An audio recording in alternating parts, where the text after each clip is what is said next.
Boa noite, são 18 horas no horário de Brasília. Começa agora para todo o Brasil mais uma edição de Dia da Coisa, com Reinaldo Azevedo, Érico Oyama e Vólio Bene. Sim. Ô Vóio, Oi. dá a ver se você consegue diminuir, que eu não sei como é que mexe, que eu tô preso aqui.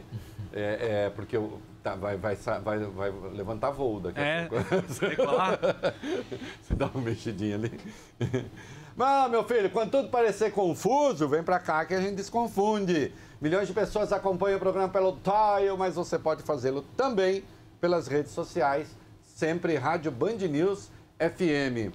Olha, aqui dentro até tá quentinho, que deram uma aquecida aí, mas lá fora deve estar uns 18 graus abaixo de zero, depois a gente dá a temperatura objetiva. Mas não continua alto aí, né? Vamos ter que... 16 graus. Queridos, vê se alguém pode vir dar um jeito nesse ar-condicionado. Tá um barulho que eu não consigo nem pensar. Sempre Rádio Band News FM. E se for aplicativo, Band Rádios. Né? Perdi tudo. Perdeu tudo? Vai lá na minha página na internet, www.reinaldoazevedo.com.br, e você tem acesso ao programa na íntegra. Agora deu uma diminuída no barulho. Pousou. O avião já pousou. É isso aí. Bom, já citei o nome deles. Boa noite, Érico Oyama. Boa noite, Reinaldo. Boa noite, Vóio Bene. Boa noite. Olha, a coisa tá quente, tá engraçada, tá boa, cada vez melhor. Eu só noto que há no debate gente que está com um nível de tensão absolutamente impróprio, desnecessário. Vamos ter que resolver as coisas segundo o Estado de Direito, segundo a lei. Não precisa tanto nervoso, de fato, né? Tem gente que está achando que está numa guerra santa, ou tudo ou nada, agora eu elimino todos os meus inimigos. Bobagem. Bobagem. Eu, por exemplo, não tenho inimigo nenhum nessa história. Se existem adversários meus, os meus adversários são aqueles que não respeitam, na democracia, o ordenamento legal. Esses são meus adversários. Né? E você quer o que com eles? Eu quero que eles passem a se comportar dentro da lei, só isso. Nada além disso. Né? Agora, eu noto que tem uma coisa de ódio. Ai, agora... Quando começa assim, fica parecendo que tem alguma coisa a esconder. Para com isso. Relaxa, bicho. Fica calmo. Hã? Nós vamos seguir o ordenamento legal no Brasil. Estejam certos disso. Vai triunfar o Estado de Direito. Para todos. A menos que alguns queiram emplacar a tese de que para combater a corrupção é possível desrespeitar a lei. Mas então, a minha velha pergunta, por que não para fazer justiça social? Por que não para fazer qualquer outra coisa? Não é? O momento é de acirramento, o momento... E aí é preciso tomar cuidado para que apoios episódicos, né? Porque quando vai a figura do governo falar num grupo de empresários, vai ter apoio total. Porque não vai ter empresário que vai comprar briga com o governo. Não comprava com o governo Lula. Aliás, foi um dos enganos, o auto-engano do Lula, imaginar que quando ele era aplaudido pela totalidade dos empresários, aquilo representava apoio. Nunca representa. Representa apoio ao governo. E essa é uma das disfuncionalidades do Brasil. O Estado no Brasil é tão grande, e é neste ponto que quando alguns imbecis agora tentam me encaixar na esquerda, né? E é neste ponto que eu e a esquerda não há chance de conciliação. Um dos problemas do Brasil é o tamanho do Estado.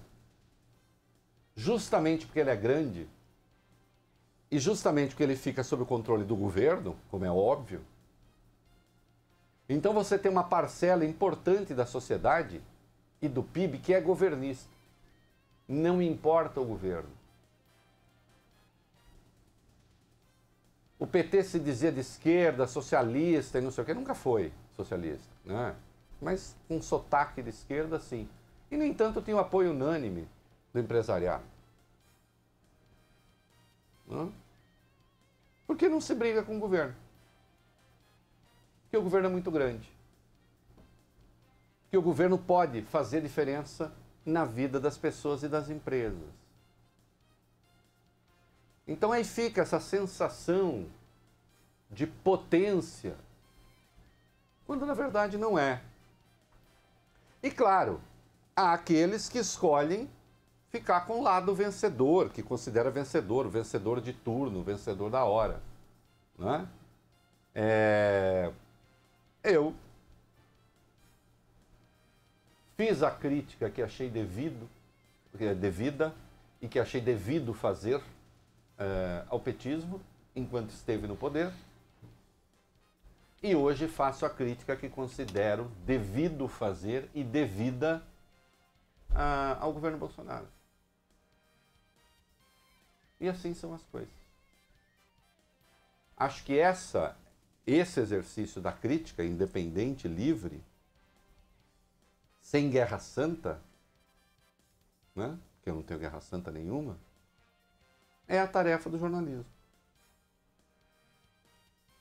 Fazendo a melhor análise, acompanhando as coisas. Eu fico muito satisfeito que o ouvinte deste programa, lá desde o começo, Valeu Bene, tenha ouvido que a reforma sairia no segundo semestre, muito provavelmente no último trimestre. Sim.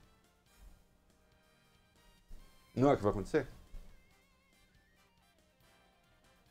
Ou no finzinho do primeiro trimestre do segundo semestre, portanto do terceiro trimestre, ou no quarto trimestre. Que é como eu tinha visto lá atrás.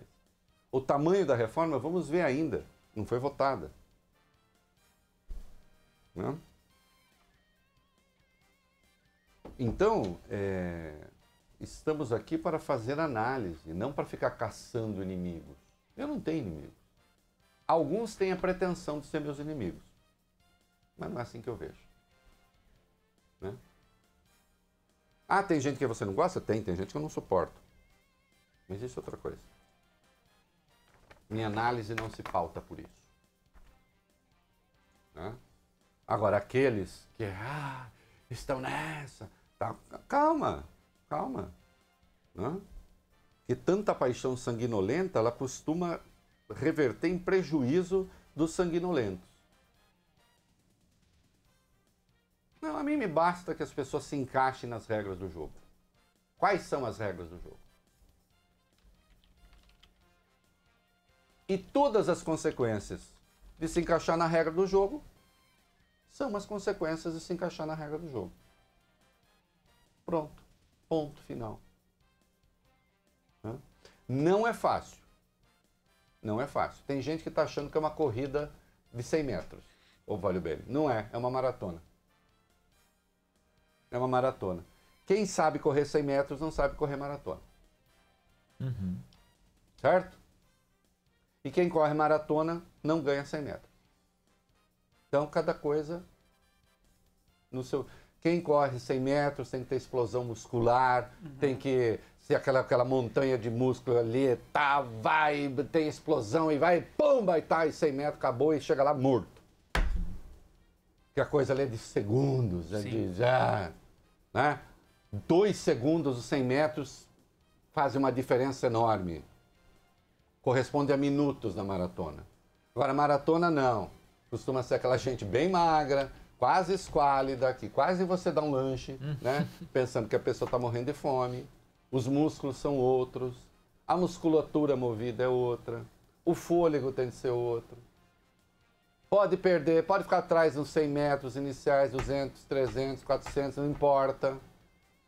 Depois tem um momento em que tem que... Vai com calma, bicho. Tem gente que está achando que está correndo 100 metros e é maratona. Vai se esguelar no meio do caminho. Vai se esguelar no meio do caminho. Fiquem certos disso. E cuidado com a histeria. Cuidado com a histeria. Bom, queridos, eu acho que eu vou começar com a pesquisa Datafolha, que é o que a gente tem aí de mais novo no noticiário, E depois, claro, nós vamos avançar para outras coisas. Comentando aqui, parabéns à seleção brasileira, que venceu o Peru por 3-1. Eu considero 2-1, que o pênalti foi roubado. Mas 2-1 era vitória também. Sim. Tá certo? Não está aqui o nosso Fábio França, especialista em futebol, mas o Vólio Bene também manda bem nisso, também participa de transmissão, inclusive, que eu já ouvi. Ô, Vólio, eu vi e revi o lance. Você viu o pênalti? Não. Ali? Não foi pênalti. Não foi pênalti. Jogo de ombro ali. Aliás, eu até diria que num exame estrito, o peruano é que foi vítima da ação do brasileiro. E não o contrário. Né? Então, absolutamente não foi pênalti. Aí o árbitro vai, usou o VAR. Eu não sei. Pode ter acontecido. Eu não acompanho tão para e passo assim, Vólio Bene. Talvez você acompanhe mais. Mas eu vou dizer o seguinte. Eu não me lembro de ter visto o VAR ser usado para referendar uma decisão errada. Já houve? Você lembra? Não lembro. Não lembro de uma vez que tenha acontecido isso. Porque assim, quase sempre quando usa o VAR e houve o pênalti, você usa o VAR para, então, referendar o pênalti. Eu não houve, não referendar o pênalti. Ou seja, para referendar aquilo que a percepção primeira está ali evidente. Dessa vez, olha, eu vi de vários ângulos o negócio, não foi pênalti. Quer dizer que a seleção jogou mal? Mais ou menos. Muito bem não jogou. Muito bem não jogou. Vamos fazer antecipação de cenário? Essa seleção assim não ganha a Copa do Mundo. Mas nem a pau, Juvenal. Não ganha. Agora, ganhou. Parabéns. Ótimo que tenha ganhado. Melhor do que não. Mais uma vez houve tentativa de exploração política e mais uma vez aqueles que tentam explorar politicamente futebol são punidos pelos deuses do futebol e os deuses do futebol são quem? Os deuses do futebol estão na arquibancada. A gente ainda fala disso. Mas eu insisto, lugar de política longe de estádio. O Bolsonaro tinha que ir lá dar as medalhas, isso é uma praxe nos países e tal. Dar medalha, sim. O resto foi um exagero desnecessário. E também uma outra coisa que eu não entendi, a FIFA tem um protocolo que é para dar medalha, o cara vai de terno, que não deixa de ser ridículo. É ridículo, porque você está num esporte, num ambiente informal, né, com os jogadores ali, aquele monte de gente de terno. Fica parecendo assim, o Estado está ali representado e tem os, aqueles para divertir a plateia. Não precisa, mas tá bom, o protocolo é esse, muito bem. Agora, aquele monte de gente de terno acompanhando o Bolsonaro, num domingo... E por sorte não estava calor no Rio, né? Estava fresco. Mas mesmo assim, num domingo, aquele monte de gente de terno, ali, assim... Nós somos a parte séria do Brasil e estamos aqui na Arena Romana vendo a turma, o povo, o populacho lutar. Não faz sentido, né? Aí é claro que a hora que a comitiva está sozinha saindo de campo, vai mesmo. Porque está no lugar errado. Esse é o ponto. Vamos falar de Datafolha? Vamos lá. Os números gerais, Érico Oyama. Reinaldo, pesquisa Datafolha sobre a popularidade do presidente Jair Bolsonaro realizada nos dias 4 e 5 deste mês estão quase iguais aos colhidos em abril. Quase, mais possivelmente diferentes e discretamente negativos para o mandatário. Hoje, 33% consideram a gestão ótima ou boa, 31% a veem como regular e iguais 33% como ruim ou péssima. Há 2 meses, esses números eram, respectivamente, 32% ruim ou péssima. Há 2 meses, esses números eram, respectivamente... Eu tô atrapalhado aqui. Érico Oyama. Há 2 meses eram 32 aqueles que consideravam bom ou ótimo, 33% consideravam regular e 30% ruim ou péssimo. Isso, então é o seguinte. Hoje, vamos lá. Hoje, o Bolsonaro tem 33% que considera a gestão dele ótima ou boa. 31% regular e 33% ruim ou péssima. Isso. Em abril, 32% achava ótimo ou boa. Portanto, variou 1% agora. Esse item, para mais. Para mais, 32 Era 32, 33. foi para 33. Consideravam o governo regular 33%. Agora, Variou para baixo, 31%. 31%. E 30% achava o governo ruim ou péssimo. Agora, 33%. Então houve um discreto prejuízo aí para o presidente da República. Por quê? O ruim ou péssimo oscilou acima da margem de erro, que é de 2 para mais ou 2 para menos. A avaliação positiva oscilou 1 a mais, positivamente, e o médio ali, o mais ou menos, caiu um pouquinho. O que foi que diminuiu? O índice dos que não sabiam, que era de 4 foi para 1. Portanto, aqueles que se moveram ali, aqueles que não sabiam e agora sabem, julgam saber, têm uma opinião, migraram muito provavelmente mais para o negativo do que para o positivo. De toda sorte, você pode dizer que a mudança foi discreta, certo? Ficou tudo ali, mais ou menos. Notem, eu já tinha falado isso aqui uma vez, e isso está se confirmando nos números. Notem que você tem praticamente 3/3 do país. Né? Não são 3/3 perfeitos, você não sabe, 33, 33. Não. 33 ruim ou péssimo. 33 ótimo ou bom, igual. Né? E 30, é isso? 30 Isso. mediano. Margem de erro de 2 pontos para mais ou para menos. Estamos aí com os 3/3. Isto é importante para você compor a sua análise. O sentido desse programa é fazer você pensar. E aí tem alguns dados que, quando cruzados, a gente chega a algumas conclusões. Vamos lá, Valeu Bene, como é que está o negócio de satisfação e insatisfação dos brasileiros? Chegam a 26% os brasileiros, segundo o Datafolha, que votaram no presidente Bolsonaro e que se dizem satisfeitos com o desempenho dele. Então vamos lá. Votei no Bolsonaro. Do total dos brasileiros, 26% estão satisfeitos e dizem ter votado em Bolsonaro. Tá bom. Ok. Não, votei, tô contente, é isso aí.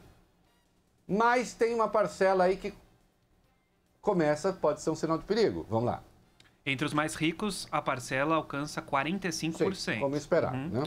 Mas existem 17% dos entrevistados que também votaram em Bolsonaro e que hoje formam o contingente dos que o avaliam como regular, ruim ou péssimo. Então, atenção.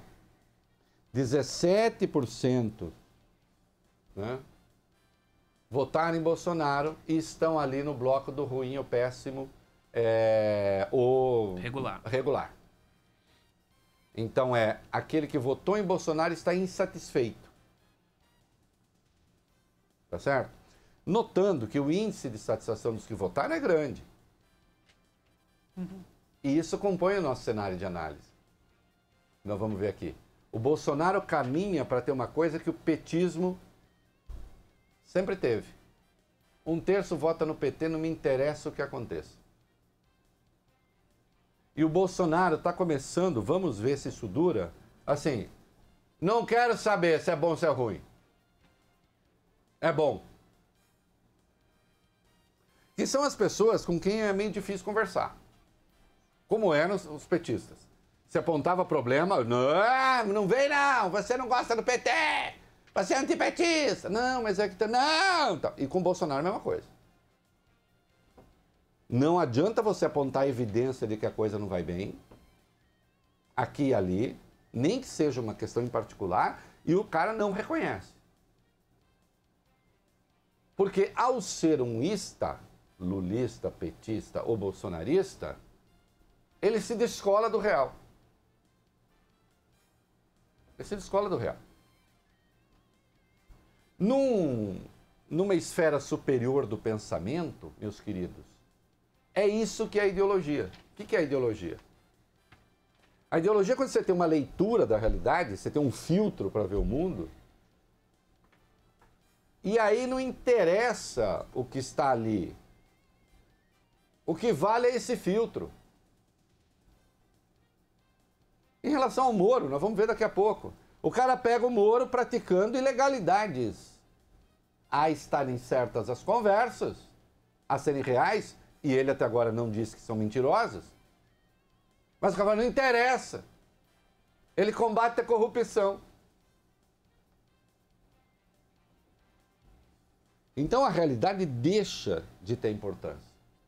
Mas vamos seguir com esses números aí. Vai lá, Barrolibene. Caíram de 59% para 51% os que preveem que o governo será ótimo ou bom. Os que avaliam que será regular subiu de 16% para 21%. E os que anteveem um governo péssimo ficaram estáveis em 24%, antes eram 23%. Atenção, aqui já é do conjunto. Não é só do bolsonarista. Tá? Aqui é do conjunto. Sigamos, vai lá.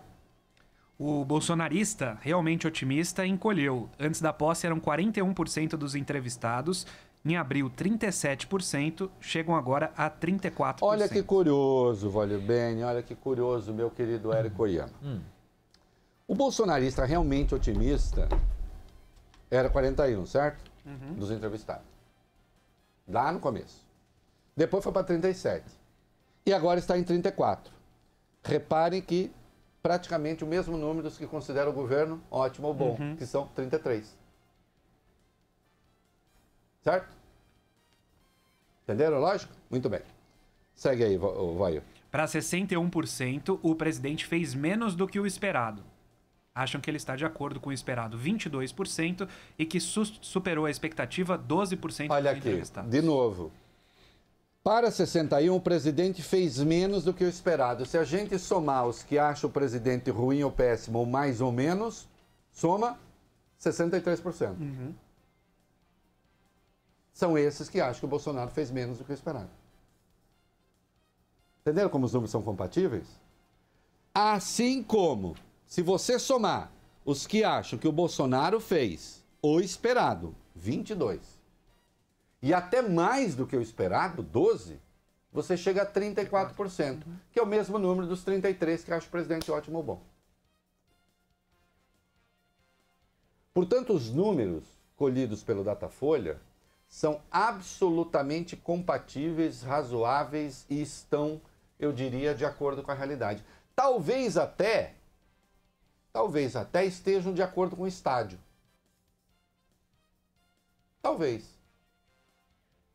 Eu não sei quanto custava o ingresso para o jogo, mas os muito pobres certamente não estavam ali. Não, ingresso né? médio de R$600. Não, não tinha pobre ali.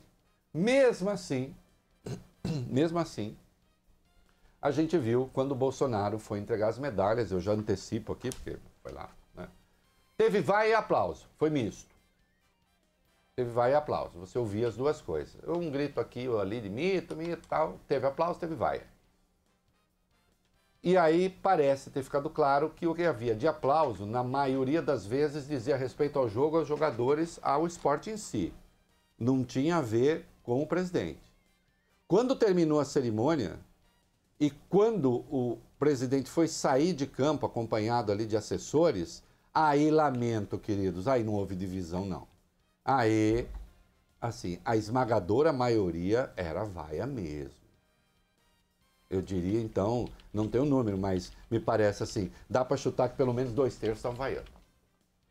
Se é que havia um terço aplaudindo.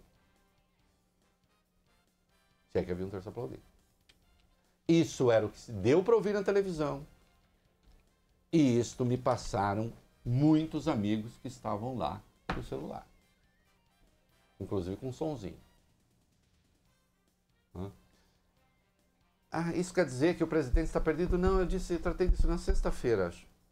Não quer dizer, ou antes até. O Lula levou uma vaia estrepitosa no PAN e se reelegeu. Não é isso? Então não quer dizer. Não quer dizer. Que isso vai determinar o destino do presidente. Mas certamente não é o governo que os bolsonaristas acham que é. Agora, insisto, você tende a coisa para uma consolidação, a ver, depende de muita coisa, desses terços. Lembrando, atenção, esse terço intermediário, em 94 e 98, votou com Fernando Henrique. 2002, 2006 e 2010, votou com o PT. 2 vezes com Lula, 1 vez com a Dilma. Em 2014, ele rachou, mas ainda assim a maioria migrou para Dilma. Tanto é que o Aécio bateu na trave. Por pouco. E agora, em 2018, a maioria migrou para o Bolsonaro. Não foi na sua inteireza como foi com Lula 2 vezes, e com a Dilma 1 vez, ou com o Fernando Henrique 2 vezes. Mas a maioria foi com o Bolsonaro. Portanto, sabe quem define o destino? Sabe quem define a eleição? É esse terço intermediário. Um terço sempre mais identificado com uma plataforma mais conservadora e às vezes francamente reacionária. Um terço mais identificado com uma plataforma de esquerda, de contestação e, se não de disrupção, mas pelo menos de choque à esquerda. E você tem esse terço que fica ali no meio. Os isentões, né? Isso que as redes sociais chamam de isentões. E que, na verdade, constituem... Olha, é uma estupidez dizer isso, né? Não estou dizendo sua. Ainda bem, porque a democracia, nesse sentido, ela é isentona mesmo. Não é? A democracia não é e não deve ser governo de extremos. Os extremos fazem mal à democracia. Eles devem ser contidos e não exaltados. Né? Isso já estava lá no Federalista. Aqueles que escreveram sobre a Constituição Americana, num texto clássico do Madison. Datafolha, vamos lá ainda, as mulheres e o Nordeste. Sim, em linha com o que aconteceu na eleição, Bolsonaro segue sendo muito menos popular entre as mulheres. Só 29% das mulheres o aprovam, ante 38% da aprovação dos homens. Também são elas, as mulheres, as mais pessimistas. 71% das mulheres se dizem desanimadas com o país, já entre os homens a parcela é de 55%. Pode seguir. A região Nordeste, a única em que o PT venceu a eleição, rejeita o presidente muito mais do que a média do eleitorado. 41% o veem como ruim ou péssimo, sendo que a média no país é de uma reprovação de 33%. E o Sul, onde o presidente obteve seu melhor desempenho, segue aprovando bem acima da média nacional. 42% dos moradores do Sul aprovam o presidente, sendo que na média nacional é de 33% de aprovação. Entre os que o aprovam estão 42% de brancos, Não, dos brancos. Dos brancos. É diferente, porque senão fica parecendo que é 31 de brancos naquela amostra. Não, dos brancos totais, 42%. Tá. 31% dos pardos e 25% dos negros. Queridos, vocês entenderam essa diferença que eu fiz aqui, né? Se eu afirmo que entre os que aprovam o presidente estão 42% de brancos, eu estou dizendo que são 42% de brancos dos que aprovam o presidente. Não, 42% dos brancos brasileiros aprovam. Do total de brancos no país. Do total de brancos no país. Tá? Assim como 31% do total de pardos no país e 25% do total de negros do país. Bom, esses números não surpreendem. Tá? O Nordeste foi a única região em que o Haddad ganhou e ganhou bem, e ganhou muito bem. Continua a haver ali uma rejeição ao Bolsonaro muito maior do que o resto do país. Questões a serem trabalhadas pelo governo e a serem pensadas. Né? A gente tem aí um país que está dividido, mas que não está dividido em 2 laranjas, não. 2 metades da laranja. Não é isso.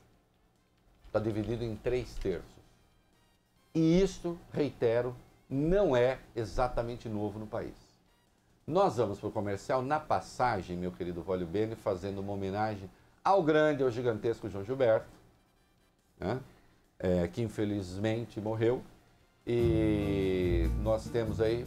Qual que você tem? Desafinado. Se você disser que eu desafio, coisa linda. Saiba que isto em mim provoca imensa dor. Só privilegiados têm ouvido igual ao seu. Eu possuo apenas o que Deus me deu. Mendonça. Se você insiste em classificar Cala a boca, Reinaldo, não atrapalha não. meu comportamento diante musical, eu mesmo mentindo devo argumentar Isso é bossa nova.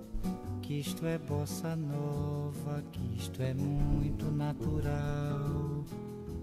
O que você não sabe nem sequer pressente é que os desafinados também têm coração. Fotografei Muito bom. você Os afinados também têm o coração. Depois, lá no rock dos anos 80, né, o Herbert Viana, né, do Paralamas do Sucesso. Paralamas do Sucesso, que por trás dessas lentes tem um cara legal. É a mesma construção, né? Traz essa lente, tem um cara legal, é a mesma construção. Por trás desses óculos também bate um coração. Não é isso? Vamos começar.